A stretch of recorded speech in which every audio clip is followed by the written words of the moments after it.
سبحان اللہ۔ خواجہ غریب نواز کی شان یہ ہے کہ اجمیری سرکار میرے خواجہ ہی کچھ ایسے ہیں، اجمیری سرکار میرے خواجہ ہی کچھ ایسے ہے، سب کے دل پر کرے حکومت یہ راجہ ہی کچھ ایسے ہے۔ خواجہ سے محبت ہے تو تھوڑا محبت سے کہہ دیجئے نا سبحان اللہ۔ اجمیری سرکار میرے خواجہ ہی کچھ ایسے ہیں، سب کے دل پر کرے حکومت یہ راجہ ہی کچھ ایسے ہیں، اور ہندو مسلم سکھ عیسائی سبھی ان کے در پہ آتے ہیں، ہندو مسلم سکھ عیسائی سبھی ان کے در پہ آتے ہیں، سب کی جھولی بھرتے ہیں یہ داتا ہی کچھ ایسے ہیں،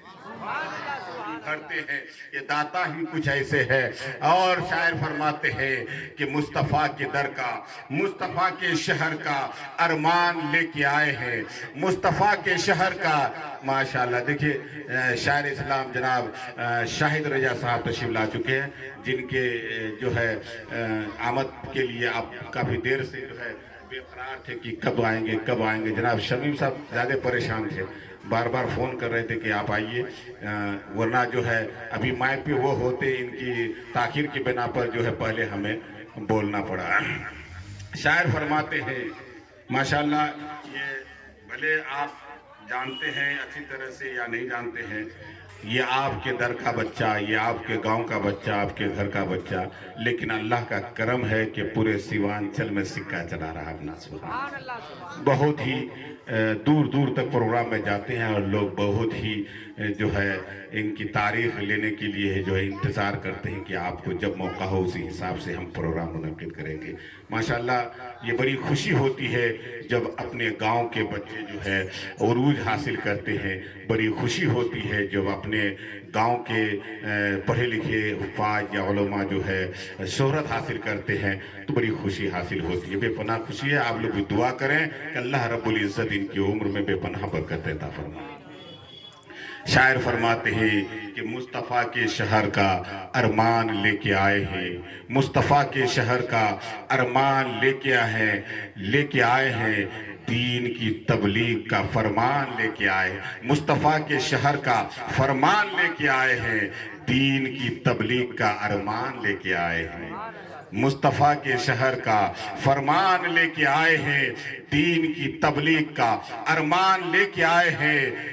نہ تیر و خنجر نہ تلوار کی بات کرو، نہ تیر و خنجر نہ تلوار کی بات کرو، نہ تیر و خنجر نہ تلوار کی بات کرو، میرے خواجہ ہاتھ میں قرآن لے کے آئے ہیں، میرے خواجہ ہاتھ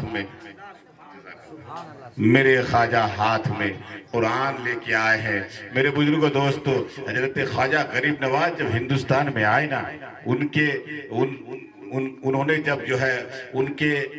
اصلاحات پر، ان کی تبلیغ پر، ان کے اخلاق پر جو ہے لوگ جب ان کے طرف مائل ہونے لگے ان سے جو ہے ان کے ہاتھ میں ہاتھ دے کر کلمہ پڑھ کر مسرب اسلام ہونے لگے، جب اسلام بڑھنے لگا، لوگ مسلمان ہونے لگے، تو وہاں کا جو راجہ تھا نا وہ پریشان ہونے لگا۔ تو حضرت خواجہ غریب نواز کہ سامان کو جب چیک کیا گیا نا، تو خواجہ غریب نواز نے کہا کہ دیکھ لو، چیک کر لو۔ جب ان کی پوٹلی کو کھولا گیا نا، تو خواجہ غریب نواز کی پوٹلی میں نہ تلوار نہ جو ہے خنجر کچھ نہیں تھا، مسلح تھا، تسبیح تھی، اور ایک کٹورا تھا، ایک لوٹا تھا، اور کیا تھا؟ کچھ نہیں تھا، مگر حضرت خواجہ غریب نواز نے جو ہے ہندوستان میں جو ہے اپنا سکہ جو ہے چلایا، تو کسی شمشیر کی بنیاد پر نہیں بلکہ اخلاق کی بنیاد پر۔ میرے دوستوں اور بزرگوں، خواجہ غریب نواز سے جن کو محبت ہوگی، جن کو خواجہ غریب نواز سے عقیدت ہوگا، ان کا بیڑا انہی کے ساتھ پار ہوگا۔ حضرت خواجہ غریب نواز کا خود بیان ہے کہ جب بھی ان کے قرب و جوار میں کسی کا انتقال ہوتا تھا نا، حضرت خواجہ غریب نواز جب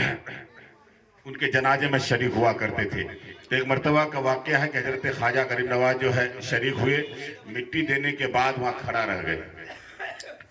ایک ان کے مرید کا انتقال ہوا، مٹی دینے کے بعد کھڑا رہ گئے، کچھ پڑھنے لگے، لیکن حضرت خواجہ غریب نواز کا چہرہ جو ہے کافی سرخ ہو گیا۔ ان کے مریدین دیکھنے لگے، ان کے جو جتنے بھی چاہنے والے تھے وہاں دیکھ رہے ہیں حضرت خواجہ غریب نواز کے چہرے کو۔ کچھ دیر کے بعد پھر چہرہ جو ہے کافی خوشگوار ہوا اور حضرت خواجہ غریب نواز نے الحمدللہ پڑھا۔ تو ان کے مریدین نے پوچھا کہ حضور